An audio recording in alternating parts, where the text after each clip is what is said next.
Hello everyone. तो अभी हम इस क्वेश्चन को देख लेते हैं। इसमें दिया है a block of mass m is dropped onto a spring of constant k from a height h. The second end of spring is attached to second block of mass m as shown in the figure. Find the minimum value of h so that block m bounces off the ground. ठीक है। If the block of mass m sticks to the spring immediately after it comes into contact with it. ठीक है, इस question को देख लेते हैं हम अभी।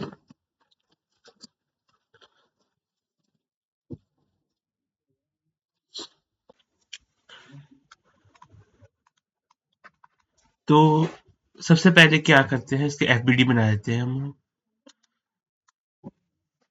एम है, यहाँ स्प्रिंग लगा है इसमें, ठीक है। यहाँ दूसरा ब्लॉक है एम। अब देखो, ये जब एच हाइट ट्रेवल करेगा, ब्लॉक छोटा ब्लॉक जब एच हाइट ट्रेवल करेगा तो इसकी वेलोसिटी यहाँ पहुंचने पर कितनी होगी, एम की, इसकी होगी v equal to under the root 2gh। ठीक है, इतनी वेलोसिटी होगी इसकी। यहाँ पर इस पॉइंट पे पहुंचने पर इसकी वेलोसिटी हो जाएगी अंडर रूट 2gh। ठीक है, अब देखो, पहले ये था, मान लो स्प्रिंग पे, स्प्रिंग को कॉम्प्रेस करने वाला है। अभी स्प्रिंग कॉम्प्रेस हुआ नहीं है, ये m है, ये m है, इसकी वेलोसिटी यहाँ है 2√2gh। ठीक है, अब ये कॉम्प्रेस करेगा, इसको कॉम्प्रेस करेगा स्प्रिंग को, और फिर एक्सटेंड होगा यहां से ऊपर। मान लो यहां तक ये गया, ठीक है, m, और ये बाउंसेस ऑफ ग्राउंड, जो मास m है ये ग्राउंड से ऊपर बाउंस हुआ। तो बाउंस होने पर क्या होगा, नॉर्मल आ रहा होगा कुछ यहाँ पर, इसका वेट आ रहा होगा mg, और ऊपर फोर्स लग रहा होगा कुछ इस इंस्टेंट पे फोर्स लग रहा होगा कुछ ऊपर kx डैश। ठीक है, तो नॉर्मल जीरो हो जाएगा जब ये इसका कांटेक्ट छूट जाएगा सरफेस के साथ, तो नॉर्मल फोर्स जीरो हो जाएगा। उस केस में क्या होगा, जो के एक्स डैश है ये mg के बराबर हो जाएगा, और x dash equal to mg by k हो जाएगा। ठीक है, यहां से नेचुरल लेंथ से मान लो x डैश खींचा ये ऊपर, x डैश। ठीक है, यहां तक हो गया।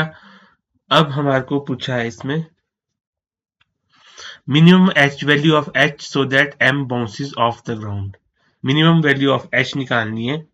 अब मैं क्या करूंगा, इसमें अप्लाइंग वर्क एनर्जी थ्योरम। कहां कहां वर्क एनर्जी थ्योरम लगाएंगे हम, एक पॉइंट ए है, जब ये स्प्रिंग को टच कर रहा है, ब्लॉक अभी कंप्रेस नहीं हुई, और जब वो वापस एक्सटेंड होके ऊपर गया एक्स डैश।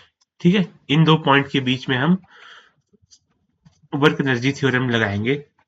तो वर्क एनर्जी थ्योरम से मैं लिखूंगा स्प्रिंग का फोर्स कितना होगा, -12 के एक्स फाइनल है x dash square minus x initial है 0। एक्स इनिशियल 0 होगा क्योंकि इस पॉइंट पे एक्स इनिशियल कोई भी एक्सटेंशन नहीं है स्प्रिंग में, तो एक्स इनिशियल 0 होगा। इस पॉइंट पे एक्सटेंशन आ गई एक्स डैश, तो मैंने लिख लिया स्प्रिंग ने कितना वर्क किया, -12 के X dash square minus 0 square. ठीक है, और माइनस ग्रेविटी ने कितना वर्क किया, -mg, माइनस नेगेटिव इसलिए लिख रहा हूं क्योंकि फोर्स अपोजिट है डिस्प्लेसमेंट के, तो -mgx ये वर्क किया ग्रेविटी ने, equal to change in kinetic energy 0 होगी। जब ब्लॉक पूरा खींच गया तो यहां पर वेलोसिटी 0 हो गई इसकी। ठीक है, तो फाइनली वेलोसिटी 0 का स्क्वायर, इनिशियल वेलोसिटी कितनी थी, हाफ m रूट 2GH का होल स्क्वायर। आई होप आपको समझ में आया होगा यहाँ तक। यही है सब कुछ इसमें। इसके बाद ये बिल्कुल आसान हो जाता है। ये इक्वेशन लिख लेते हैं हम पहले। ये वर्क एनर्जी थ्योरम की इक्वेशन लिख ली हमने। ठीक है, अब इसको सॉल्व करेंगे। यहां से ये आएगा half K X dash square square plus M G X equal to half M into 2GH। ठीक है, यहां से 2 से 2 कैंसल। ये बनेगा, सॉरी, ये बनेगा half K X dash square plus M G X equal to M G H. ठीक है, इसको इक्वेशन 1 मान लेते हैं। और हमारे पास एक्स डैश की वैल्यू आई थी एम जी बाय के। जब कांटेक्ट छूटेगा तो एक्स डैश की वैल्यू हो जाएगी एम जी बाय के। ठीक है, जो हमने यहां से निकाली थी एक्स डैश की वैल्यू, जब कांटेक्ट छूटेगा तो एक्स डैश कितना एलोंगेशन चाहिए होगा स्प्रिंग में, M ji by K. X dash equal to M G by K. ठीक है, तो हम ए और बी पॉइंट, इसको ए पॉइंट मानो, ए और बी पॉइंट के बीच वर्क एनर्जी थ्योरम लगा रहे हैं। ए और बी पॉइंट के बीच ये नेचुरल लेंथ पे जब स्ट्राइक किया वेलोसिटी रूट 2GH के साथ, और बी पॉइंट पे जब वो एक्सटेंड हुआ और ये बी एम बाउंस बाउंस ऑफ होने वाला होगा ग्राउंड से। ठीक है, आई होप आपको समझ में आया होगा। अब क्या करेंगे, हम एक्स डैश की वैल्यू इस पे पुट करेंगे। एक्स डैश है एम जी बाय की, तो यहां मैं लिखूंगा, सॉरी, यहां मैं लिखूंगा, sorry, okay, half k m ji by k का होल स्क्वायर।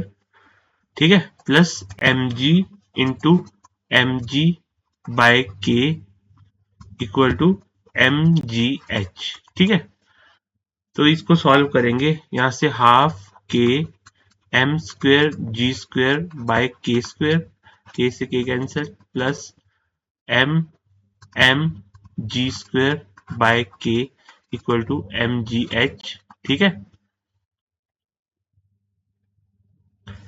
तो ये बनेगा m square g square by 2k plus m m g square by k equal to M G H. ठीक है, अब जब मैं इसको g से g को कैंसिल कर दूं, g को कैंसिल कर दूं, ठीक है, इसका एलसीएम आएगा 1 2, और यहां से करेंगे M square G plus 2 M by 2 m k is equal to H minimum. ठीक है, ये आ गई एच मिनिमम। इसको फर्दर सिंप्लीफाई करेंगे, यहीं तक है ये। यहाँ पर जी भी है इसमें, जी,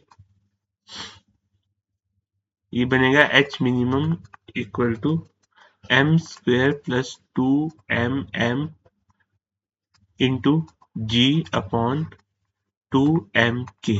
ठीक है, ये आगे फाइनल। आई होप आपको समझ में आया होगा। Thank you very much.